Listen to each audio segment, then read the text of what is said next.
नमस्कार, अपने ज्योतिष के चैनल पर आप सभी का हार्दिक स्वागत है। दोस्तों, हर व्यक्ति अपने जीवन को चलाने के लिए, अपने भरण पोषण के लिए व्यापार करता है या नौकरी इत्यादि करता है। अगर आप व्यापार करते हैं और आपको बार बार व्यापार बदलना पड़ रहा है या आपका व्यापार चल नहीं रहा है, आप बहुत कोशिश कर रहे हैं, बहुत एफर्ट्स लगा रहे हैं, फिर भी आपका व्यापार नहीं चल रहा है, तो उसकी वजह क्या है और उसके लिए आपको क्या उपाय करने चाहिए जिससे कि आपका व्यापार चलने लगे। इसके साथ ही अमृत की बूंद और जादुई अक्षर दूंगी, राहु काल और अभिजीत मुहूर्त का समय बताऊंगी, साथ में आपको लकी अंक देने वाले। दोस्तों, अगर आप मेरे इस चैनल से नए जुड़े हैं या आपने अब तक मेरे इस चैनल को सब्सक्राइब नहीं किया है तो प्लीज पहले चैनल को सब्सक्राइब कीजिए, साथ में बेल बटन को ऑल पर कर लीजिए, जिससे प्रतिदिन के वीडियो समय से आपको मिलते रहे।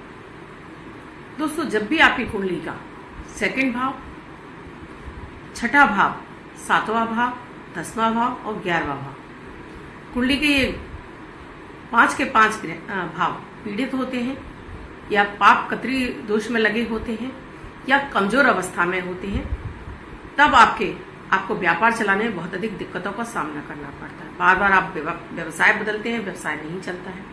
सेकंड भाव आपका वाणी का होता है, आपके अंदर वो इसके लिए वो क्षमता नहीं होती कि आप अपने ग्राहक को अट्रैक्ट कर पाए। सामने वाले के दुकान पर बहुत अधिक भीड़ है लेकिन आपके कोई नहीं आ रहा, क्योंकि आपके बहुत बार आपके व्यवहार से व्यक्ति आपके पास नहीं आना चाहता। छठा भाव जो कि बुध का है, कालपुरुष कुंडली में छठे भाव का मालिक बुध होता है। बुध किसी भी व्यापार को चलाने के लिए बुध का मजबूत होना बहुत जरूरी है। बुध हमें वो बुद्धि देता है, वो चातुर्य देता है, वो चालाकियां देता है कि हम अपने व्यवसाय को कैसे अधिक से अधिक बढ़ा सकते हैं और उसमें क्या एफर्ट्स लगा सकते हैं, क्या नई तकनीक लगा सकते हैं। जब आपकी बुद्धि उस तरह से काम नहीं करती है तो आपका व्यवसाय नहीं चलता है। बुध क्योंकि अन्य ग्रहों के साथ में मिलकर आपको और अधिक लाभ पहुंचाता है, तो वहां आपके लाभ के रास्ते बंद हो जाते हैं। सप्तम भाव जो कि आपके दाम्पत्य जीवन का भी होता है, आपका पार्टनरशिप का भी होता है। सप्तम भाव में बैठे हुए ग्रह से आपका सप्तम भाव आपके लग्न को देख रहा होता है, तो मन आपका, जब आपका मन बहुत अधिक खुश होता है, आपके अंदर वो ऊर्जा होती है, तो आप अपने व्यवसाय को भी बहुत अच्छे से चला पाते हैं। आप निराश रहते हैं, हताश रहते हैं, चिड़चिड़े होते हैं, तो भी आपका व्यवसाय नहीं चलता। किसी के संग आपकी पार्टनरशिप नहीं निभती है, किसी पार्टनर के साथ में आप व्यवसाय चलाना चाहते हैं, वो भी नहीं चलता है। साथ में आपका 10वां भाव जो कि शुद्ध रूप से आपके लिए व्यवसाय का ही कारक होता है। 10वां भाव अगर ये पीड़ित होता है या शनि यहाँ के कारक होते हैं, शनि आपकी कुंडली में पीड़ित है, कमजोर अवस्था में है, तब भी आपके व्यवसाय इत्यादि आप बार बार बदलते रहते हैं, आपके वो चलता नहीं है। मन आपका बार बार अशांत रहता है। लाभ भाव, अगर आपका लाभ भाव पीड़ित है तो चाहे आप कितना जी मर्जी व्यवसाय बदल लीजिए, व्यवसाय चला लीजिए, आपको धन आएगा ही नहीं, उससे लाभ के कोई रास्ते नहीं बनेंगे। अब दोस्तों, मैंने आपको इतनी सारी कमियां बता दी, अब आप कहेंगे तो अब हम क्या करें।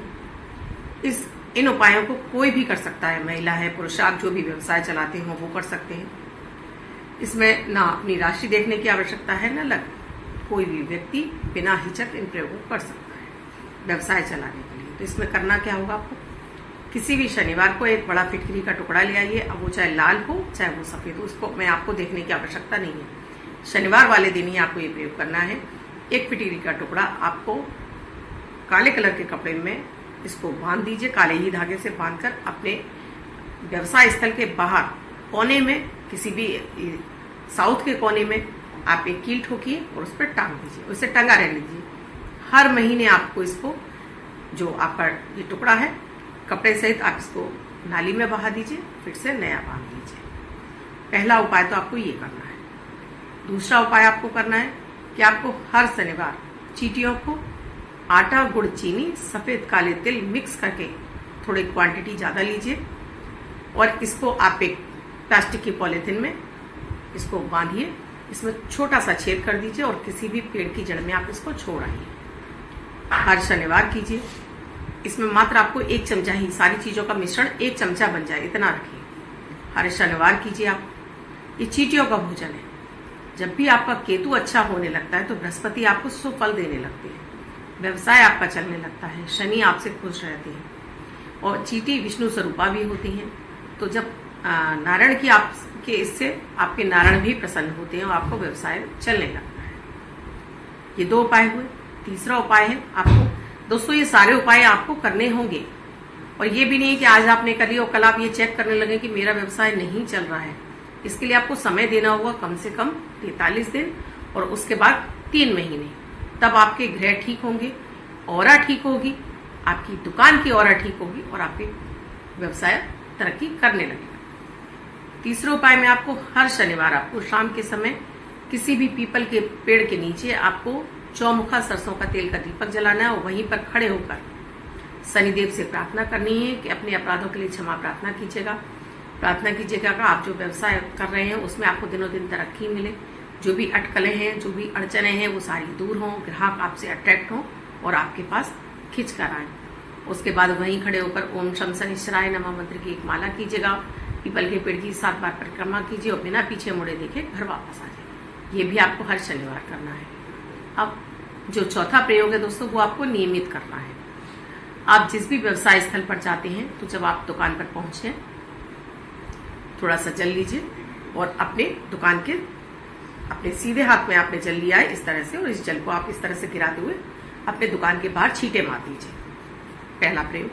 उसके बाद अपनी गद्दी पर बैठिए, जिस भी कुर्सी पर आप बैठते हैं उस कुर्सी पर बैठिए। इसके अलावा आपको अपने दुकान पर एक छोटा सा मंदिर बनाना होगा जिसमें आपको खड़ी हुई लक्ष्मी स्थापित करनी, खड़ी लक्ष्मी ही स्थापित करनी है। साथ में एक छोटा सा श्री यंत्र, वो तांबे की प्लेट पे भी हो सकता है, वो गोल्ड प्लेटेड भी हो सकता है, वो स्फटिक का भी हो सकता है और चांदी का भी हो सकता है। छोटा सा एक श्री यंत्र रख लीजिए। अब नियमित आप जाइए वहां पर, अपने आप दुकान पर जा रहे हैं, अपनी गद्दी पर बैठने से पहले मंदिर की साफ सफाई कीजिए। गुलाब के इत्र की माला लगाइए, गुलाब की धूप बत्ती लगाइए। चाहे तो आप दीपक की व्यवस्था हो आपके जलाने की, दीपक जलाइए। गुलाब की माला अर्पित कर सकते हो, गुलाब की माला, गुलाब के फूल या गुलाब का इत्र या गुलाब की धूप बत्ती, कोई भी हो, गुलाब का ही होना चाहिए। अर्पित कीजिए, वहां पर धूप बत्ती जलाइए, नमन कीजिए, प्रार्थना कीजिए माता माँ लक्ष्मी से, गणपति गजानन भगवान से कि आपके व्यवसाय में जो भी विघ्न बाधाएं दूर हो, तरक्की करें। उसके बाद अपनी गद्दी पर आ जाइए, बैठ जाइए। गद्दी पर उत्तर की तरफ चेहरा करके आपको लक्ष्मी जी के बीज मंत्र का जाप करना है। आपको अगर पहले से आप कोई लक्ष्मी जी का बीज मंत्र का जाप कर रहे हैं तो आप उसे करते रहिए। मैं आपको 2 मंत्र दे रही हूँ, इसमें से जो आपको सरल लगे उस मंत्र को आप उठा लीजिएगा, उस मंत्र का आप जाप शुरू कर दीजिएगा। और गद्दी पर बैठे ही बैठे आपको मन ही मन, आपको भूलना नहीं है और माला पूरी करनी है 108 की।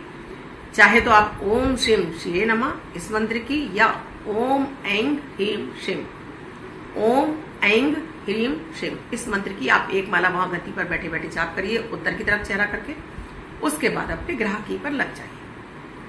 ऐसा कोई कारण ही नहीं बनेगा, आपकी जीवन में आपके कुंडली के वो ग्रह धीरे धीरे ठीक होना शुरू होंगे, आपकी वाणी में वो ओज आ जाएगा, आपकी दुकान की वो जो नेगेटिविटी है वो धीरे धीरे खत्म होगी, कुंडली के आपके सारे भाव जागृत हो जाएंगे और धन के आगमन के मार्ग खुल जाएंगे और धीरे धीरे ग्राहकों की भीड़ आपके यहाँ आने लगेगी। एक समय ऐसा आएगा कि आपके पास फुर्सत ही नहीं होगी कि आप 2 मिनट खाना भी खा सके ढंग से। आजमाया हुआ प्रयोग है दोस्तों, जरूर कीजिएगा, आपको सफलता मिलेगी ही मिलेगी, लेकिन पूरा धैर्य, पॉजिटिविटी और विश्वास के साथ में। विश्वास नहीं है तो मत कीजिए दोस्तों। जब भी आप अविश्वास करते हैं तभी आपके लिए कोई कार्य नहीं बनते। आप विश्वास करते हैं कि ईश्वर की आप शरण में हैं और ईश्वर ने आपका हाथ पकड़ लिया है, अब वो आपको नहीं छोड़ेंगे, तो देखिए आपके काम बनने लगते हैं।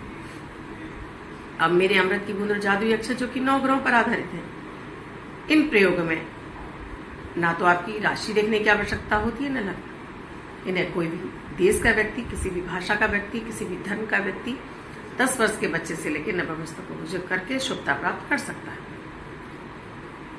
सबसे पहले ये आपके चंद्रमा को बलि करते हैं, मन को शांत करते हैं, धन आगमन के मार्ग खोलते हैं, भाग्य का साथ दिलाते हैं और आपको इम्यूनिटी को बूस्ट करते हैं।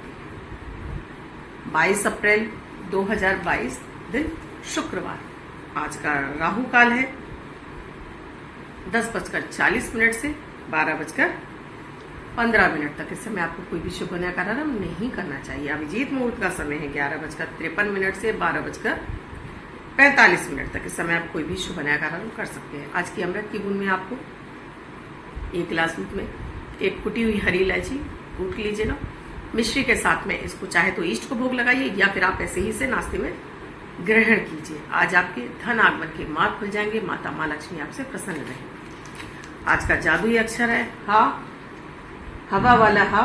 इस हा शब्द को रेड कलर के पेन से लेफ्ट हैंड पर कहीं भी लिखकर छोड़ दीजिए। 24 घंटे तक लिखा रहने दीजिए। दूसरे दिन आप नहाएंगे, ये धुल जाएगा। मैं आपको नया शब्द दूंगी, आप इसको फिर से लिख सकते हैं। आप इसको अपने हाथ पर नहीं लिखना चाहते हैं, छोटी सफेद कागज की चिट लीजिए, रेड कलर के पेन से लिखिए, फोल्ड करके पर्स में पॉकेट में रखिए। 24 घंटे तक साथ रखिए। दूसरे दिन फाड़कर किसी पेड़ की जड़ में छोड़ दीजिए। प्लीज आप इसे नाली में ना लाएं। आप जिनका बर्थडे या मैरिज एनिवर्सरी है उनका ये वर्ष शुभ हो, ऐसी मैं आप सभी के लिए मंगल कामना करती हूँ। वो बच्चे, महिला पुरुष जिनका बर्थडे है, वो पति पत्नी जिनकी मैरिज एनिवर्सरी, किसी भी वर्ष में आपकी बर्थडे या मैरिज एनिवर्सरी में स्प्लिट करेंगे। एक व्हाइट कलर के पेपर पर आपको और रेड कलर से आपको 5 नंबर लिखना है। फोल्ड करके अपने पास रखेंगे तो ये अंक आपको वर्ष भर सुखता प्रदान करता है। अन्य कोई व्यक्ति 24 घंटे तक लिखकर इसको अपने पास रख सकते हैं। दोस्तों, वीडियो अच्छा लगा हो तो लाइक शेयर सब्सक्राइब जरूर कर दीजिए। कमेंट में जय माता दी, राधे राधे अवश्य लिखिएगा। अभी दोस्तों व्यस्तता की वजह से मैं आपके ना तो कमेंट्स ही देख पा रही हूँ, ना आप लोगों के फोन कॉल्स ले रही हूँ, इसलिए मैं आपसे क्षमा प्रार्थी हूँ। 1 मई के बाद सब कुछ पहले जैसा हो जाएगा, क्योंकि मेरी व्यस्तता खत्म हो जाएगी। बेटे की शादी है, काम बहुत अधिक है। बेटे की शादी 24 तारीख की है। आप सभी आमंत्रित हैं मेरे बेटे की शादी में। आप सभी का आशीर्वाद चाहिए। मैं चाहती हूँ आप सभी नवल इस नए जोड़े को अपना आशीर्वाद प्रदान करें, जिससे कि इन दोनों का वैवाहिक जीवन सुखी हो और मुझे भी अपने बहू बेटे का सुख प्राप्त। धन्यवाद दोस्तों। मैं कल फिर मिलूंगी अपनी अमृत की बूंद और जादुई अक्षर के साथ।